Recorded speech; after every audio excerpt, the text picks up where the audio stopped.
우리 예수님 당시의 십자가는 사람을 죽이는 사형틀이었습니다. 근데 하나님께서 사람을 살리는 생명틀로 바꿔주셨습니다. 그래서 십자가에 닿는 인생, 국가, 민족마다 놀라운 기적, 회복의 치유의 역사들이 일어난 것을 보게 돼요. 우리나라도 그렇습니다.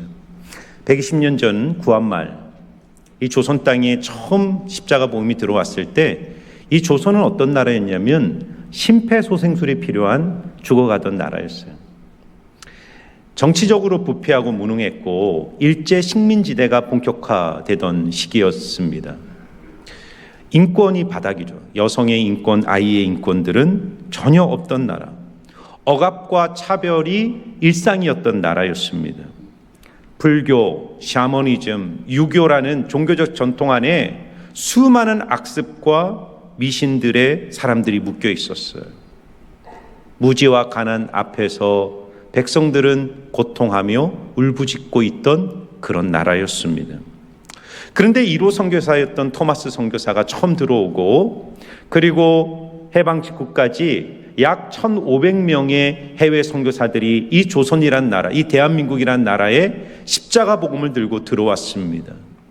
그리고 그 십자가 복음은 이 한국 사회 안에 놀라운 변화와 갱신을 만들어냈어요.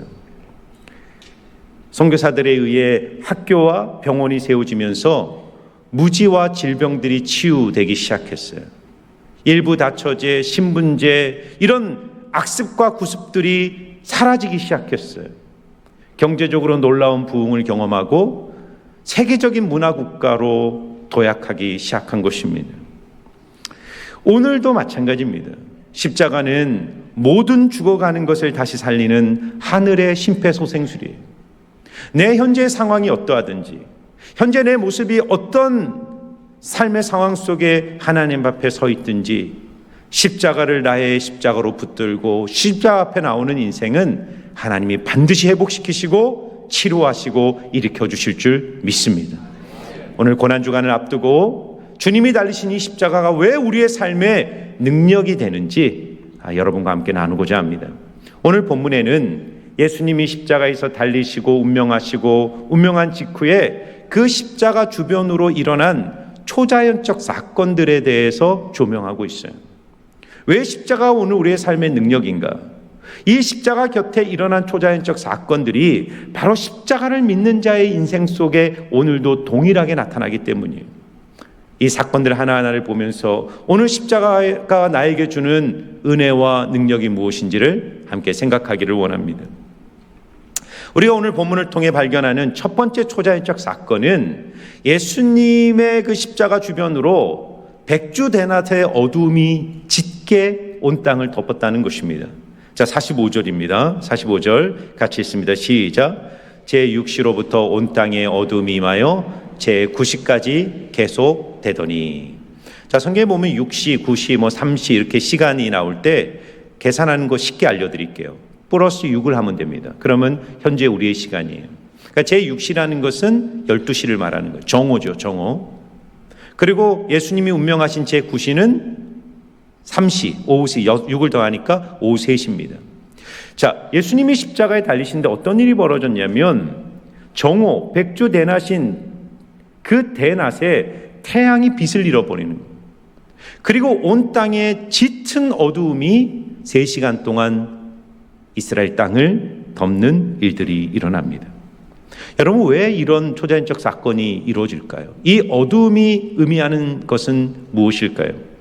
우리는 이 사건을 제대로 이해하려면 출애굽기의 유월절 사건과 연결해서 생각해 봐야 됩니다. 왜냐하면 이 사건은 구약의 예수님의 유월절 어린 양의 피로 이스라엘 백성들이 출애굽한 그 유월절 사건과 이 짝으로 연결되어 있는 사건이에요.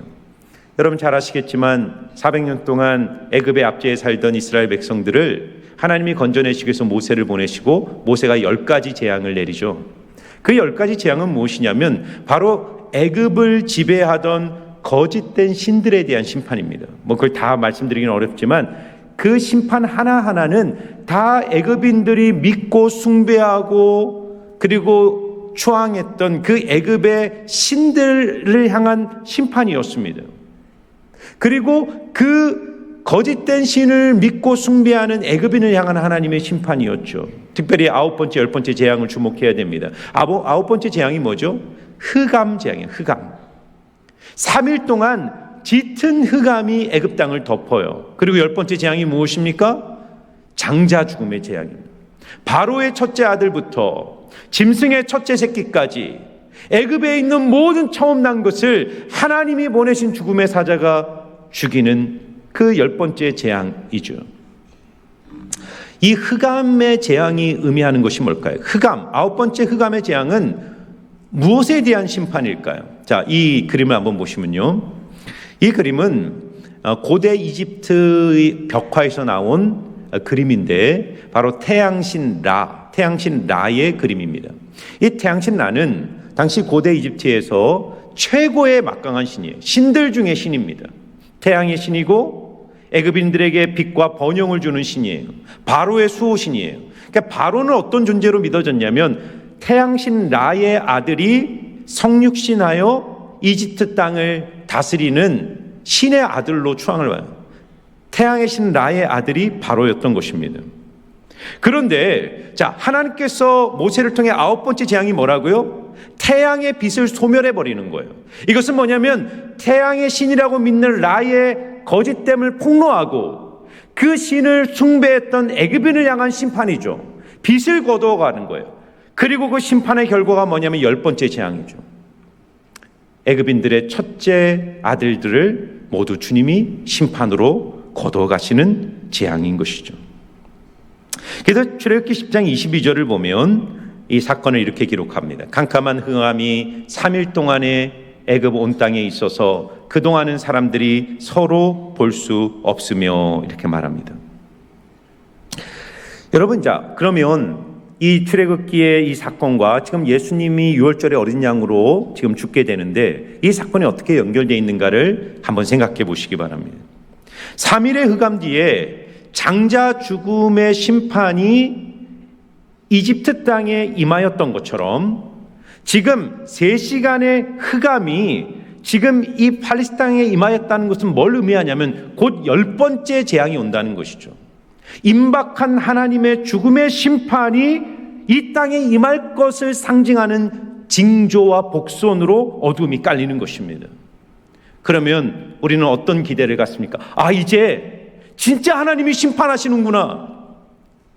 그 옛날 이집트 땅에서 이스라엘 백성들을 압제하고 괴롭혔던 애굽인들의 모든 첫째 아들들을 심판하셨던 것처럼 이제 하나님께서 이 어둠을 통해 예수님을 십자가에 못 박고 예수님을 죽이려고 했던 그 모든 로마인 유대의 종교 권력들을 심판하겠구나라는 기대감 우리가 가질 수 있지 않겠습니까? 그런데 여러분, 상상도 할 수 없는 충격적 일이 벌어지는 거예요. 그것은 바로 46절입니다. 같이 한번 읽어보겠습니다. 시작.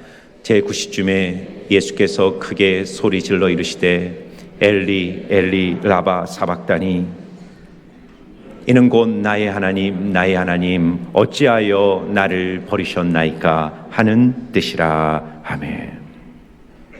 여러분, 지금 하나님이 누구의 생명을 걷어가세요? 하나님이 누구에게 심판과 저주를 쏟아붓고 계십니까? 의인이신 예수님을 십자가에 못 박은 그 로마인과 유대인이 아니라 그 악인이었던 로마인과 유대인들에 의해 십자가에 달리신 의로우신 예수께 하나님의 모든 저주와 형벌과 심판이 쏟아지고 있는 거예요. 여러분, 예수님이 목요일 밤 겟세마네 동산에서 기도하실 때 하나님, 할 수만 있으면 이 잔을 제게서 피하게 해주십시오라고 3번 기도하잖아요. 예수님이 두려워했던 것은 십자가라는 사형틀에서 당할 육체적 고통이 아니었어요.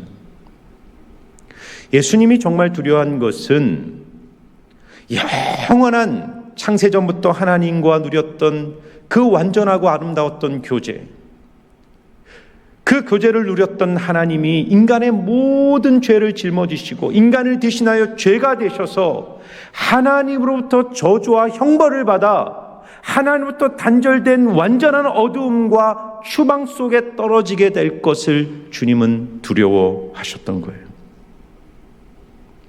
그래서 예수님은 십자가에 죽기 전에 외치셨던 한마디가 뭡니까? 나의 하나님, 나의 하나님, 어찌하여 나를 버리셨습니까? 시골에 살 때 가끔 정전이 될 때가 있어요. 평상시에는 빛의 소중함을 모르다가 갑자기 정전이 돼서 온 집안이 짙은 흑암으로 아무것도 볼 수 없으면 빛이 얼마나 소중한지를 깨닫게 됩니다. 요즘 아이들에게 흑암은 핸드폰 배터리가 떨어지는 거예요. 핸드폰에 불빛이 안 들어올까 봐 전전긍긍해. 하물며 핸드폰 빛도 없을 때 이렇게 우리는 조바심을 내고 두려워하는데, 영원한 빛이시고 생명의 근원 되신 하나님으로부터 단절되는 그것이 얼마나 큰 저주이고 심판인지를 알게 돼요. 이 어두움은 우리가 당해야 될 것이고 이 죽음은 우리가 받아야 될 형벌인데, 예수님께서 우리를 대신하여 십자가에서 우리가 받아야 될 모든 저주와 형벌을 대신 지시고 우리를 하나님 앞에 용서받은 자로 빛의 자녀로 불러주셔서 오늘 우리가 이 자리에서 하나님을 예배하고 있는 것입니다. 그래서 갈라디아서 3장 13절에 사도 바울은 이렇게 말합니다. 그리스도께서 우리를 위하여 저주를 받은 바 되사 율법의 저주에서 우리를 속량하셨으니 기록된 바 나무에 달린 자마다 저주 아래에 있는 자라 하였습니다. 여러분, 출애굽기를 보면 죽음의 사자가 애굽 전역을 돌 때 애굽 땅만 돈 게 아닙니다. 이집트의 집만 들어간 게 아니에요. 사실은 이스라엘 백성들도 다 죽음의 사자의 심판을 받아야 될 대상들이었어요. 왜냐하면 이스라엘 사람들도 애굽인과 똑같은 죄인이라는 점에서 다를 바가 없었기 때문입니다. 그런데 달랐던 것은 무엇이죠? 하나님이 이스라엘 백성들에게 어린 양을 잡아 그 피를 문설주에 바르면 죽음의 사자가 그 집을 뛰어넘을 것이다라고 알려주신 것입니다. 오늘 예수님은 우리를 위하여 유월절의 어린 양이 되셔서 내가 받아야 될 형벌과 저주를 대신 다 받으신 줄 믿습니다. 그래서 누구든지 그리스도 예수 안에 있는 자에게는 결코 정죄함이 없나니 이전 것은 지나갔으니 보라 새 것이 되었도다. 그것이 바로 우리가 십자가의 능력 안에서 누리는 첫 번째 복이 된 줄 믿습니다. 오늘 두 번째는요, 두 번째 초자연적 사건이 벌어집니다. 자, 50절과 51절입니다. 같이 한번 읽어보겠습니다. 시작. 예수께서 다시 크게 소리 지르시고 영원히 떠나가시니라.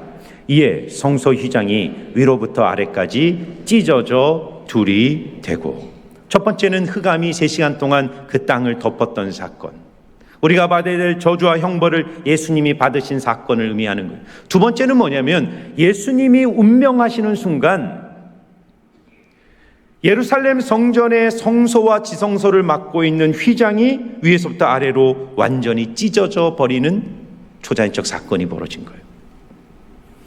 여러분, 이 사건은 에덴의 저주가 역전되는 사건을 의미합니다. 여러분, 아담과 하와가 하나님 먹지 말라는 선악과를 먹었을 때 하나님이 내리신 저주는 뭐냐면 에덴에서 쫓겨나는 거예요.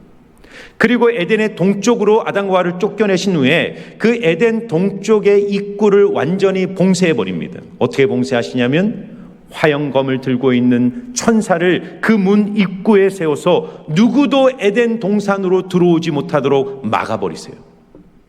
이것은 바로 죄인인 인간, 아담의 원죄를 물려받은 모든 인간은 누구도 하나님의 임재의 땅인 에덴으로 들어갈 수 없는 저주받은 인생임을 예표하고 있는 거예요. 그런데 예수님이 십자가에 운명하시면서 성소와 지성소를 막고 있던 휘장이 찢어졌다는 것은 이제 하나님 쪽에서 우리 인간을 위해 모든 길을 완벽하게 열어주셨다는 것을 말하고 있는 것입니다. 여러분, 성막을 한번 이해해 보시면 이 사건의 의미를 알게 돼요. 구약에 하나님이 이스라엘 백성들에게 성막을 주세요. 이거 하나님의 설계대로 지어진 것인데 단면도입니다. 성막을 보면 성소와 지성소로 구분되어 있어요. 이 성소와 지성소를 막고 있는 것이 휘장입니다. 이 휘장에는 그룹들이 새겨 있어요. 아까 얘기했죠. 창세기 3장을 보면 타락한 아담과 하와를 쫓아내시고 에덴 동쪽의 입구에 그룹들을 세요. 그룹이란 케루빔, 히브리어로 케루빔인데 천사를 말하는 거예요. 불칼을 들고 있는 천사들을 세워 하나님의 임재 앞으로 나오지 못하도록 막고 있는 거예요. 그런데 이것이 성막 안에서 어떻게 형상화되냐면 성소와 지성소를 막고 있는 휘장을 치는데 그 휘장의 문양이 뭐냐면 그룹들을 새겨놓는 것입니다. 그럼 보세요. 성소라는 것은 제사장들이 매일 들어가는 거예요. 제사장이라면 누구나 매일 들어가서 거기서 떡상, 말씀인 떡상을 떡을 갈고 금촛대에 촛불이 꺼지지 않게 기름을 채우고 분향단의 향이 끊임없이 하늘로 올라가도록 향을 피우는 일을 했던 것이 제사장들이 1년 365일 매일매일 들어가서 그 일을 한 겁니다. 자, 그런데 그 성소를 휘장이 막고 있고 그 휘장 안쪽에는 지성소가 있어요. 영어로는 The Holy of Holy, 거룩의 거룩한 곳이에요. 그 지성소에는 언약궤가 있고 언약궤를 덮는 뚜껑을 씌은 자, 은혜의 보좌라 그럽니다. 이 씌은 자 위에 하나님이 임재하시는, 하나님의 임재의 땅이에요. 그런데 이 지성소 성막은 1년에 단 한 번 열려요. 7월 10일 속죄일 날. 1년에 단 한 번 이스라엘 백성 중에 단 한 사람 대제사장만이 짐승의 완전한 피를 가지고 들어갈 수 있는 곳이 지성소였습니다. 그런데 여러분 오늘 보세요. 예수님이 십자가에 죽으시자 어떤 일이 벌어졌다고요? 성소와 지성소를 막고 있던 휘장 위에서부터 아래로 찢어져 버린 것입니다. 이것은 무엇을 상징합니까? 하나님 쪽에서 인간과 하나님 사이를 막고 있는 모든 장벽과 장애물과 모든 휘장과 장벽들을 완전히 열어 놓으셨다는 거예요. 그래서 여러분 히브리서 10장 19절과 20절은 우리에게 이렇게 선포합니다. 히브리서 10장 19절 20절입니다. 우리 같이 한번 읽어볼까요? 시작. 그러므로 형제들아 우리가 예수의 피를 힘입어 성소에 들어갈 담력을 얻었나니 그 길은 우리를 위하여 휘장 가운데로 열어놓으신 새로운 살 길이요 휘장은 그의 육체니라. 아멘. 여러분 구약의 이스라엘 백성들이 7월 10일 대속죄일 날 대제사장이 짐승의 피를 가지고 지성소 안에 하나님의 임재 앞에 나갈 때 어떻게 나갔냐면요, 허리에 방울을 차고 허리에 밧줄을 묶고 들어갑니다. 왜 그런지 아세요? 하나님의 거룩함 앞에서 어떤 일이 벌어질지 모르는, 대제사장이 죄가 있거나 준비한 짐승의 제물이나 피가 온전하지 못하거나 그러면 그 하나님의 거룩한 빛 앞에서 그 지성소 안에서 죽는 일들이 생길 수 있기 때문에 방울을 달고 허리에 끈을 묶고 들어가서 대제사장이 움직이는 소리가 나지 않으면 밖에서 밧줄을 끌어당겨서 대제사장을 밖으로 끌어당긴 것입니다. 그런데 여러분 어떤 일이 벌어졌다고요? 1년에 단 한 명, 단 한 사람이 들어가던 그 지성소 안으로 이제 누구든지 예수의 피를 가지면 하나님의 지성소 앞으로 들어가 은혜의 보좌 앞으로 들어가 때를 따라 돕는 하나님의 은혜를 얻을 수 있는 자격을 얻게 되었다는 것입니다. 하나님 쪽에서 어떠한 장애물도 없도록 완벽하게 예수 십자가로 말미암아 누구든지 하나님의 보좌 앞으로 들어갈 수 있는 권세와 특권을 허락해 주신 줄 믿습니다. 그럼 여러분 우리는 뭘 해야 될까요? 하나님께서는요 어떠한 장벽도 없다는 거예요. 어떠한 휘장도 없다는 거예요. 누구든지 예수의 피를 의지하는 자는 누구든지 내 앞에 나올 수 있다고 주님 우리에게 말씀하세요. 그런데 하나님 앞에 나오면서도 우리는 우리의 마음속에 자기가 만든 휘장을 갖고 주님 앞에 나오는 분들이 있어요. 하나님은 영원토록 휘장을 찢으셨는데 우리는 날마다 그 휘장을 내가 꼬매고 그것을 내 마음에 덮어서 하나님 앞에 나와 하나님의 임재 앞에 들어가는 것을 주저하는 분들이 있어요. 어떤 분들은 죄책감의 휘장, 어떤 분들은 자기 의의 휘장, 어떤 분들은 열등감의 휘장, 어떤 분들은 미움, 두려움, 증오의 휘장을 마음에 덮고 나와 하나님의 임재 속으로 들어가지 못하는 거예요.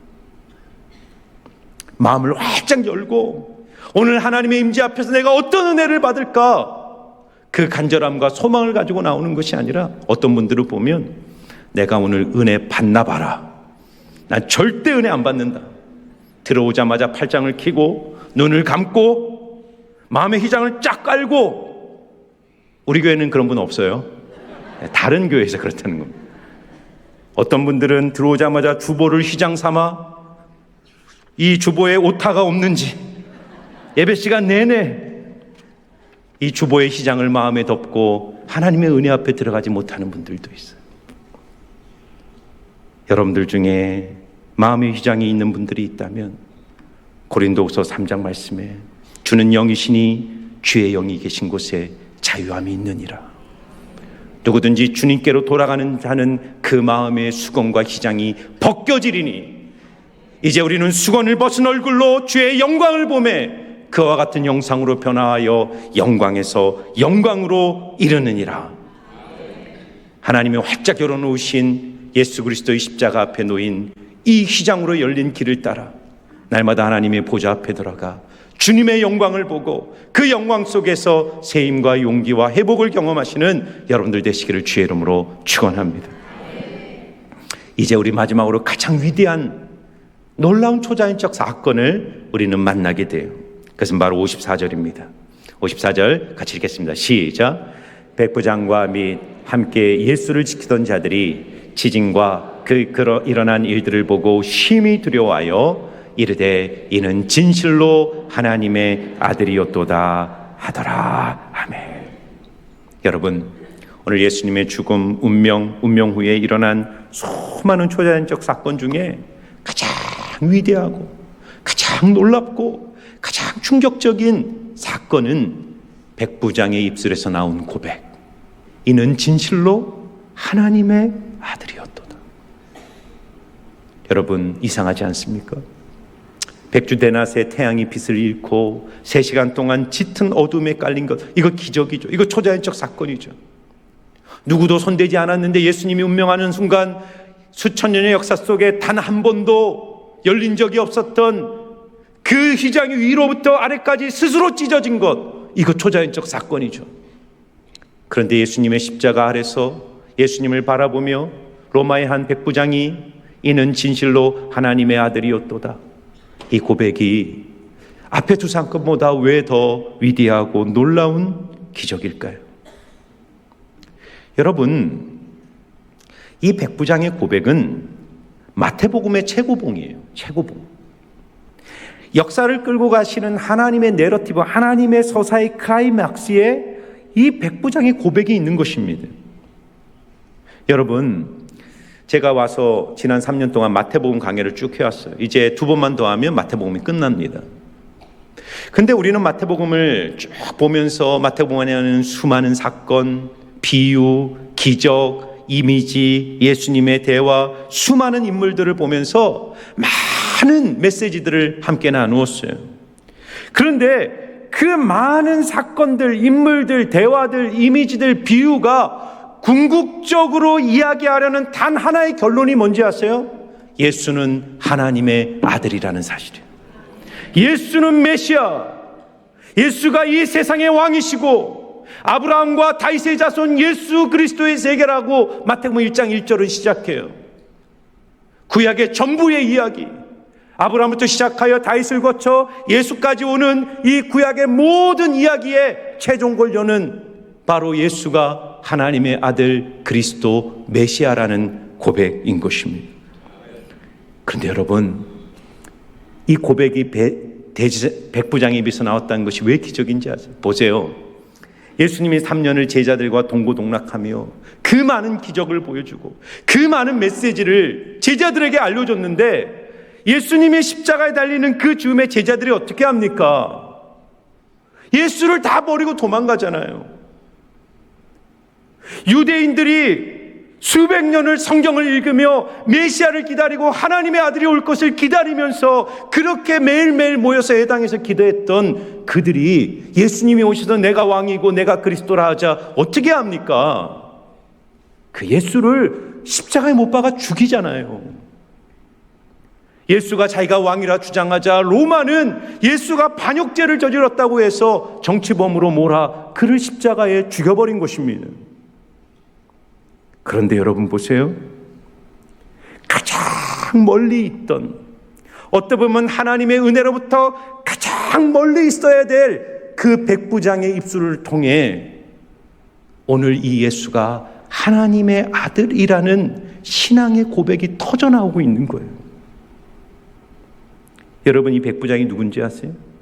제가 묵상해 봤을 때 이 백부장이 지금 이 십자가 밑에서 예수님의 모습을 보면서 신앙 고백을 할 때 이 사람은 누구였을까? 아마 예수님의 체포와 사형의 집행 과정 전체를 진두지휘했던 지휘관이었어요. 백부장은 로마 군인 100명의 지휘관이거든요. 백부장이에요. 로마 군병들이 어떻게 했습니까? 예수님을 뺨을 때리고 침을 뱉고 채찍질하고 조롱하고 모욕하는 그 현장을 진두지휘했던 백부장.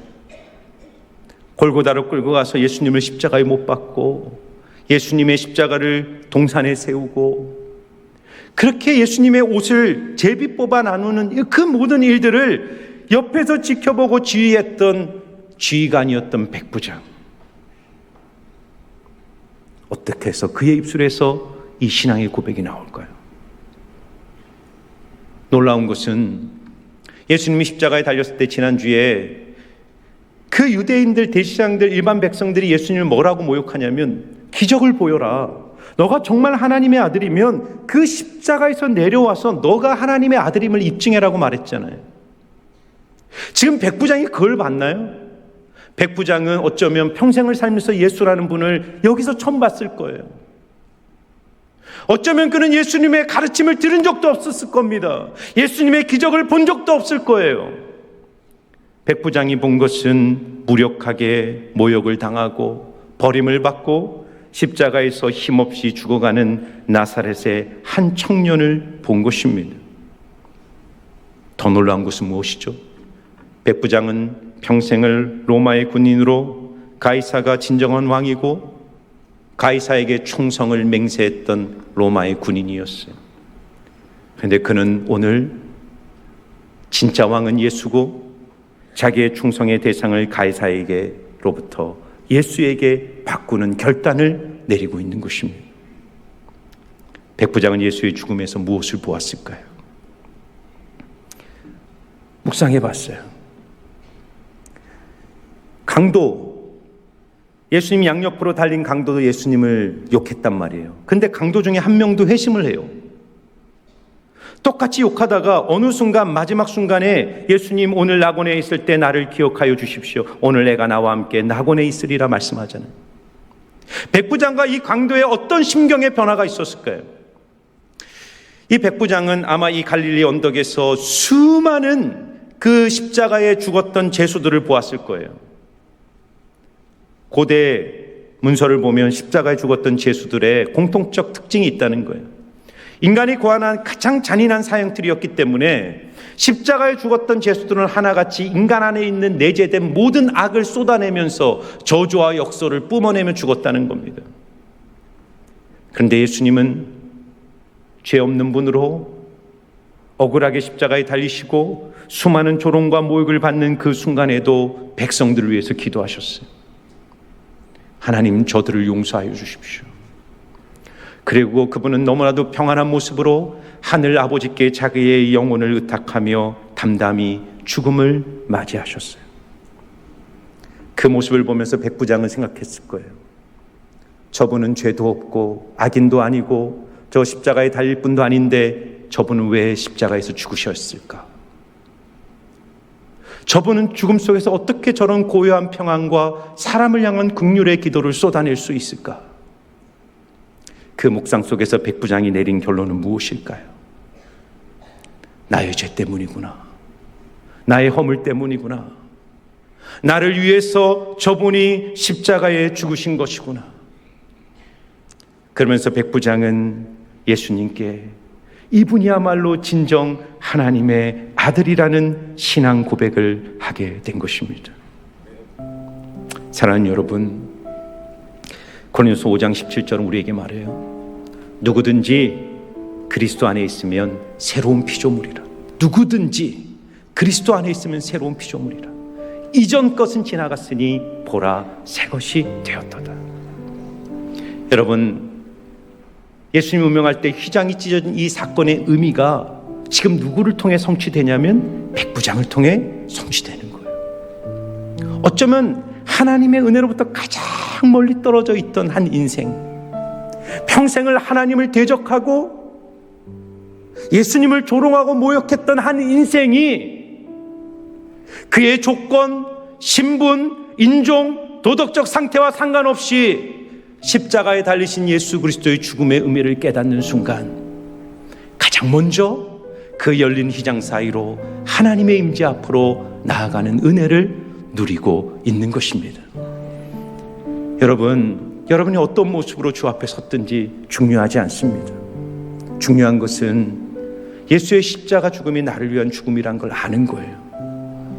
내가 받아야 될 형벌, 내가 받아야 될 저주, 내가 받아야 될 버림받음을 예수님이 나를 대신하여 받으셨기에 내가 그 예수님의 공로를 의지할 때 나는 용서받고 하늘의 문이 열리고 내 인생에 하나님의 아들 예수의 영광을 보는 놀라운 복을 누리게 될 거라는 믿음, 그 믿음으로 서서 이 고난주간 한 주간 예수님의 은혜 속에 사시는 여러분들 되시기를 주의 이름으로 축원합니다.